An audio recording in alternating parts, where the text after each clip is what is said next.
አንድ ጊዜ እናታችን አይሻ ነብዩ መሐመድ ሰለላሁ ዐለይሂ ወሰለም ጠየቋቸው። ያ ረሱላህ አላቸው እንደው አብዱላህ ኢብኑ ጀድዓን የሰራው ያ ሁሉ ኸይር ስራ ምንድነው ሊያስገኝለት የሚችለው? ትንሽ ደረጃ የለውም ማለቻቸው። ምንም ነገር የለውም ማለት ረሱላህ ሰለላሁ ዐለይሂ ወሰለም ለምን አለቻቸው? ያ ረሱላህ ما قال يوما رب اجعل لي خطيئتي يوم الدين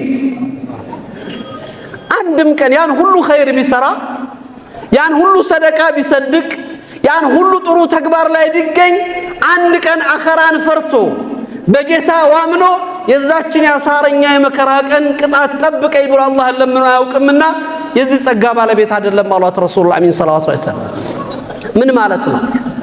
በሐያታችን የኛ ክብር የኛ ልቅና የኛ ትልቅነት ሊመጣ የሚችለው ይሄ ላ ኢላሃ ኢላላህ መስመር የህይወት መስመራችን ሲሆንና ትክክለኛው መንገድ ያ ነው ብለን አምነን ተያይዘን ስንጓዝበት ብቻ ነው ወንድሞች።